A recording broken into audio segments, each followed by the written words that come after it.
GTD ranks? I think the first word to describe it is busy. It's a lot of cars out there. The intensity's high. I've sort of felt that way all through practice, even the roar testing. Just every time we're on track, the intensity seems to be high. Nobody's given anybody an inch, and then the pace is it's flat out. You know, nobody's holding back. Nobody's you know, playing it too safe. The aggression's high and the pace is quick, and it's a busy racetrack. And Mike, you know, also you were running towards the front of GTD for quite a lot of your stint as well. Had a little incident there with the 31 car. What happened there? Yeah, great stint. The car was running really well. The 31 had just come out of the pits on that lap, I believe, and was on cold tires. We got to the turn 5, and I went around the outside, and it seemed he just couldn't hold the inside curb on his cold tires. So gave us a little bump and quick spin. I think we lost maybe 20 seconds or something, so not too bad. Car seems okay. Kitten Coke's in there now, and seems like we're smooth sailing. Back to questions. If we have any, I know John Oryovitz has one. We just get the mic to him. And anybody else, raise your hand.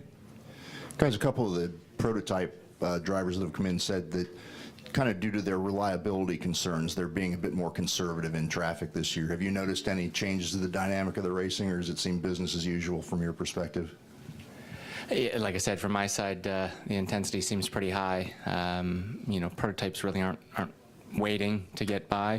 I will say it seems like, you know, maybe through the infield, we're able to sort of hold the pace to them a little bit closer, but they've got a lot of straight line, and so for us the challenge is just, you know, keeping an eye on the mirror and judging that distance, especially running into the bus stop or into the kink, you know, just those car lengths, you know, are they going to catch us or are they not?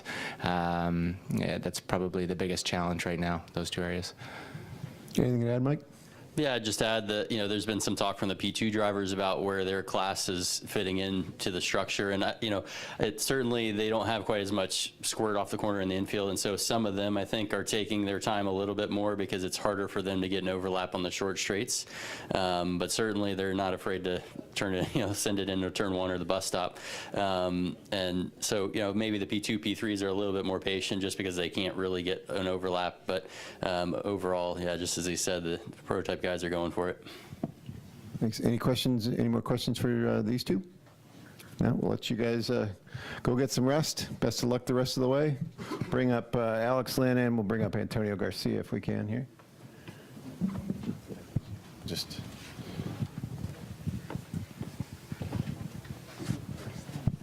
Thanks.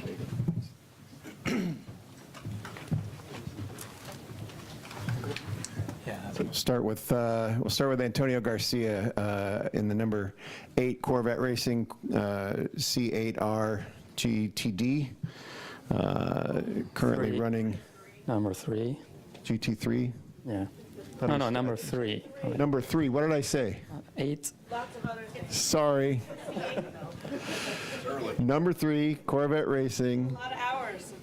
C8R GTD.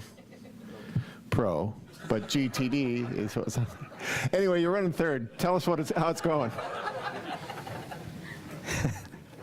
All good. Yeah, must say, pace was really good at the beginning. I don't know who was starting on every car, but it was difficult to judge who was driving and how aggressive you could be. I mean, I got really very careful on the start. I lost the right mirror anyway, but I mean, the pace seems to be really good. I was able to pass people, and infield seems okay, and then the slipstream seems to doing the job to get by. I mean, once you get to the front, slipstream goes away, and you are pretty much stuck there. But so far, looks really good. Still 21 or 22 hours to go, so good. Thanks, Antonio. Let's hear from Alex Lynn in the number 02 Cadillac Racing VLMDH. I hope I got all that right. Alex, stint 1 in the books. You know, I guess what was your takeaway from your time in the car there to start the race?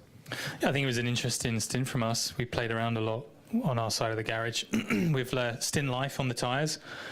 think it's the first time we've done 70 laps on one set of tyres, so that's a lot around here. And yeah, I think from our side, we've just been trying to see what we can and can't do.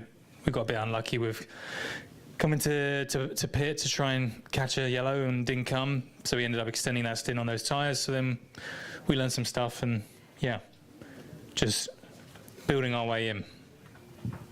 Questions for Alex or Antonio? We'll get you a mic. Come back to Jonathan here.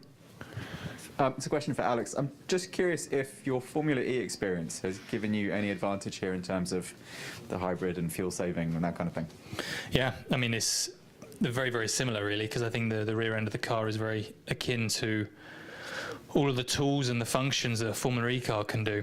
So therefore, you're trying to bring a lot of experience and knowledge of unlocking the tools that these cars can have, and that's really only at its very early stage. So already we've got a lot of tools in the car to help us adjust the balance other than the raw setup of the chassis. But those will only get more and more and more integrated and more sophisticated as time goes on, because actually now with these hybrid powertrains there's a lot of stuff you can do to the car to tune the balance other than just the raw chassis. Any other questions? Go back to Jenna. Hey, Alex. Seb was saying he was pretty surprised at how the car was sliding. Is that with both Cadillacs, or was that just him? I personally, again, that was the first time we did 70 laps on the tyres, and I think we found the edge. So I think the last 10 laps, certainly on my stint, I was a bit hanging on. The car was pretty nervous. But again, because our laps are so bad, we're now trying to see like how actually far we can push these tyres, because we will lose like 20 seconds in one lap on an out lap. So come the end of the race, I don't believe it will be the right thing to do to just start singling sets of tyres if the race goes green. So now is the time we need to learn what can we do on our car. It seems we can double or even triple the tyres more than any other brand, but I think we found the limit on our side. That's good that you can double and triple than any other brand. Yeah, I think so, yeah. Any others? Okay, guys, go get some rest. Thanks for coming in.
Our intrepid camera people have got that now, and they're working on it. It says action on the right-hand pillar of that. It's at the back of the heels of the pit lane. The other thing we need to find out is why that the 7-yard reach coming the first time around. It's got some communication problems in that portion. I don't see the tactical advantage, Jeremy, of not coming in with the rest of GTPs when they were still on the lead lap. Unless they were just too far down the line. And then